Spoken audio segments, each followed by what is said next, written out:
training camp starts today. Let's talk about what I'm interested in seeing in the new players, new additions, new coaches throughout training camp in the preseason after the intro.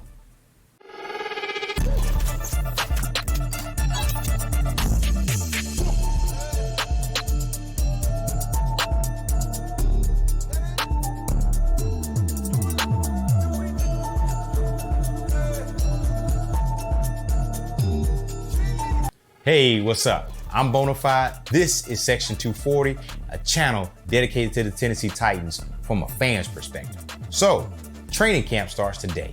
On July 25th started. By the time you're watching this video, they're probably already seen and getting reports from the beat writers about the ongoings on practice. Probably meetings today, conditioning tests, and we really won't see them in pads until a couple of days. So I wanted to take this opportunity to talk about a few things that I'm interested in seeing during training camp. It's a long, arduous period, but these are the few things that I wanted to talk about during training, that I wanted to see during training camp. And hopefully we can glean something from it. You know, normally in training camp, especially with Mike and his tenure, you really can't glean a lot from training camp. You're going to see a lot of rest days for your veterans. So I really don't expect to see DeAndre, Tannehill, and Derek. How can I forget Derek? We won't see them a lot during the practice. You might see them doing drill, but when the kid comes on 11-on-11 pads, things like that, you might not see them to the joint practices. So these are the things that are first popping out to my mind that what I want to see and hope for, during this training camp. So number one, health. That is got to be the number one thing on pretty much every football fan's mind during this time, but especially for the Tennessee Titans. If you've been following this team long enough, you know we have been ravaged by injuries over the past couple of years. 2022 was we were a walking mass unit. Basically, everybody that was an impact player was either hurt or on injury reserve or out for a couple of games. Look at Treylon Burks. Treylon Burks was basically out after that illegal hit during the Eagles games, but he still struggled to, kind of stay on the field the games prior to that. Kyle Phillips showed promise, concussion, pretty much knocked him out for the whole season. Even Ben Jones, who was one of the most toughest players that we had, basically ended up on IR and didn't return for the season. I mean, we were basically the Walking Dead, and no zombies, but we basically couldn't really feel the team, things like that, because we were hurt at every key position. And then this time last year, last day of training camp, we lose Harold Landry for the year from an ACL injury. So, Danico Autry was out for a little while. Jeffrey Simmons was banged up with an ankle. So 2022 was a really tough year when it came to health. And then 2021, even before then, it was a tough time too. So health is the number one thing that we need to be on both sides of the ball. I'm not just talking about on offense, but on defense. Now, I know Mike, he has his system that he does, which I think works for the most part. He gives veterans those days where, gives them enough action to be involved in practice and knock the rust off, but not enough to where they're, dinged up coming into the season. So I really say he's really good on that. Some things you just can't avoid, the injury bug, you just can't avoid, but hopefully we can, dodge some bullets until the season. Obviously the season is long, so you're gonna get dinged up there, but health has to be paramount in this training camp, because we need all these pieces together if we're gonna do anything in this one. So health is the first thing that I'm looking for. Make sure that people are healthy, make sure that we're escaping, the injury bug once again. Now, the number two thing that I'm looking forward in this, and it's kind of funny that I put it there, I didn't mean to do it, but it's a great segue, is the QB2 battle. Malik Willis versus Will Levis. Now, this has been I won't say a topic of controversy, but it was bound to happen. We know that Ryan Tannehill is QB1. That is set in stone. Unless something happens to him, we hope that nothing happens. And he's the best option that we have at quarterback right now. That he's the QB1, and that's set in stone. There is no QB controversy versus there. Where the controversy comes in is at, or I say, not even say controversy, but the battle comes in at QB2. So you have Malik Willis. This is his second year in the system. Still considered by law, all the counts and purposes, a project in this particular situation. He was really raw. I'm talking about super raw. I'm talking about raw when we came out. And if you had some level of thinking to, you knew that he probably wasn't going to be ready to see the field, maybe, especially not in year one, especially maybe year two. But obviously injuries, and I didn't even think about that. I just completely forgot about it. Injuries took freaking Ryan Tannehill out for a majority of the season. So we lost a couple of games because we didn't have QB1 there. So this is why QB2 is so important.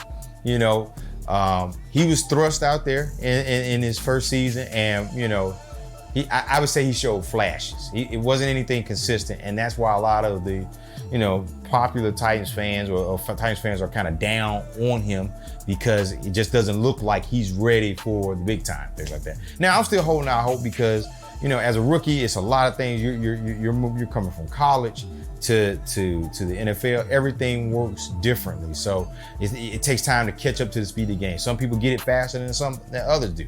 But I think Malik, you know, he wasn't done himself. Nothing was done in his favor in that regards. And that I feel like the offensive scheme was a little bit off. We didn't play to his strengths. But you know, that person's gone, so I'm not even going to talk about that. But he was really raw coming out of Liberty. You know, he had a good arm, but he struggled with accuracy, anticipation, things like that. Things that you would expect a normal, you know, rookie quarterback to do. So he was thrust out there, you know, lost a couple of games, you know, didn't show as much progress as we wanted him to see. And, you know, so that, you know, took a toll on him from there. And now you got Will Levis. Will Levis, during the draft was almost, you know, at one point in time, whether it be true or not, he was possibly going to go number 2 overall, at least no less than 4. And, you know, we've seen how that turned out. He got dropped to the second day, and the second pick at 33, we picked him up. So obviously you got Malik Willis, who was a 3rd rounder. Now you got a 2nd rounder in Will Levis. Well, Will Levis, you know, has all the makings of a big time quarterback. At Kentucky, you know, he showed out, and I think at 21 he showed out. In 22 he was kind of dinged up, so he really couldn't play up to his potential. But you know, for all accounts and purposes, he's got the arm, he's got the, you know, foot speed, mobility, decision making. He's got the arm strength, all the things that you would want in a quarterback. That you would want in a quarterback, either a starter in this league or, you know, a good backup. So what I am looking at in this particular is the battle between Willis and Levis. Now we know we're going to see a lot between those two because they're going to play a majority of the preseason. I don't expect to see Ryan Tannehill. Like I said before, I don't expect to see Ryan Tannehill or any of the playmakers, you know, until maybe game 3 of the preseason, which is kind of like the dress rehearsal before the first snap. So I don't expect to see any of that. So that means that we're going to see Will Levis, a lot of Will Levis, and a lot of Malik Willis, albeit with the 2s and the 3s. So you have to temper your expectations. You know, 2s and 3s, we got fringe players on the roster who may not be there that are, you know, fighting for their own proverbial lives like here, especially when it comes to wide receiver. We have a packed wide receiver room, especially now that we've added DeAndre Hopkins. So we're going to see a lot of Willis and Levis. And I want to see, you know, who comes out on top, because this position is really up for grabs. Now, I know there's a rule in the NFL that they just came out with just because of what happened last year with all the quarterbacks, and, you know, especially Brock Purdy comes to mind, where we can keep an emergency quarterback on. So technically, the rule kind of alludes to that you can keep 3 quarterbacks on your roster and they not count against the 53-man roster. But there have been some reports that say that won't even, you know, in regards to Willis, that may not save his spot. So, I mean, I'm still kind of out on it. I still am holding out hope for Malik. He's got a full season under his belt. He's got a full off season under his belt. He's been working. There's been videos out there that have showed him, you know, in the film room, things like that. The coaches have said that he's improved greatly. Now that could be just coach speak, but we don't know. So that is the number 2 thing that I'm looking for during this training camp, is the battle at QB2, because one of these guys is going to win it and one of these guys is going to lose it. And it's really all up to those individuals. I think, you know, Charles London being here and the changes in the offensive philosophy now that we got Tim Kelly as the OC, it's going to make a lot of difference versus what we did with last year. So I'm kind of interested to see that. It is going to be a good battle to watch. And the last thing that I want to think about, and I kind of alluded to in my last video, is the defense. So first of all, we got Big Jeff signed. So Big Jeff is here for a long future. So that's taken care of.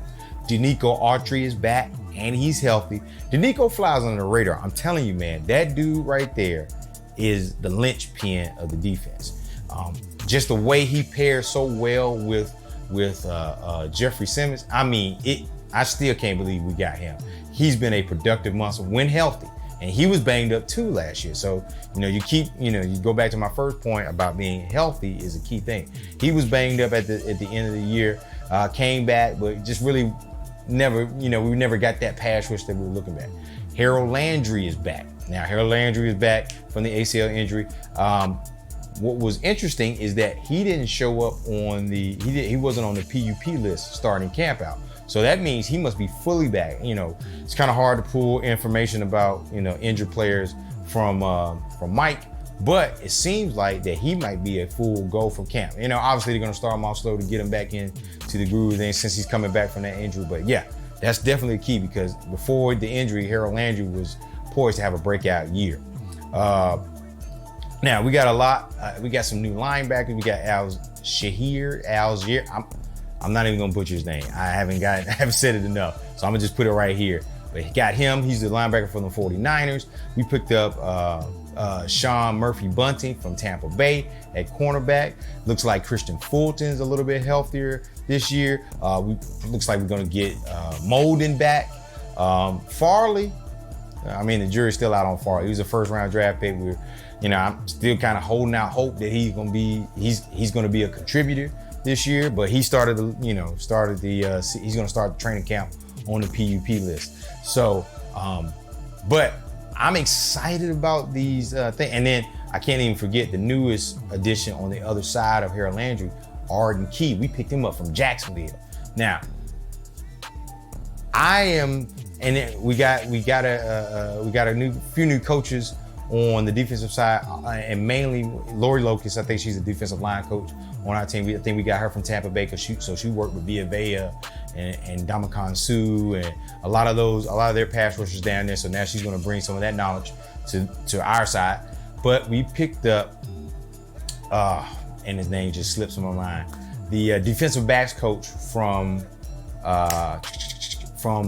Washington. I think it's Chris Harris. I'm going to put the right name over it. I apologize, Chris, if you're watching the video. I know who you were. I just couldn't remember your name off the top. But we picked him up. The stats and the data says that he's able to turn corners into a good secondary. He's able to improve your secondary, to say the least. Washington Commanders ranked pretty high. Their secondary was pretty good while he was coaching there. I think he had a few defensive coordinator gigs that he was working with or could have gotten, but ultimately he chose to work with us. So I'm interested to see how he fixes the secondary or how that works. We can't forget about Roger McCreary. I know he has short arms and things like that, but the man I think he played every defensive snap last year as a rookie. Every defensive snap he played.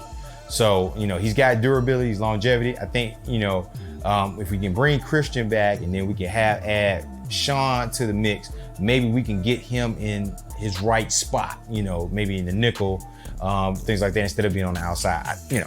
Don't know, but we'll have to see. I'm definitely going, you'll see the beat reporters talking about it. So we'll see if we can get more of an idea of where he's going to play at. Especially now, that's the funny thing.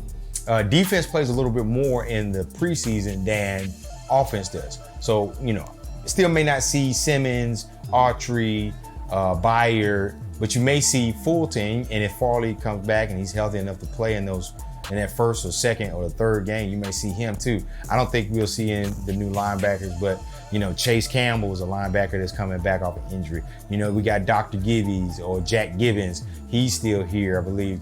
So we're going to see competition along the defense, things like that. I think the offense, pretty much the only place we're going to see a lot of competition is what is it? At wide receiver. Wide receiver, kick returner, you're gonna see a lot of that, but I think we may have a pretty good idea of who's gonna be here, but wide receiver is probably gonna be a place to watch here. But the defense, if we can, like I say, stay healthy and they can knock the rust off and they can gel together, which Mike is really good. And I would say Shane Bowen and Mike, the combination of them has been really good over the past couple of years, getting a defense up that's willing to play up to the standard that we know that they can play at. And I think, obviously we got to wait until training camp basically gets in the roll. So this is just a preview of things like that. But as I wrap this video up, I'll leave you with this. Like, tell me what you're excited or what you're looking forward to seeing during training camp. Is there a player that you have your eye on? Is there a position group that you want to see improve? Things like that outside of the QB battle. I think everybody's interested in that. But yeah, that's the gist of the video. Before I let you guys go, I appreciate all the subscribers. I appreciate all the likes, all the comments. I try to respond to them all as possible. So this is all we got. So don't forget to like, comment, share, and subscribe, man, to the channel. And I'll catch you on the next one. Tighten up.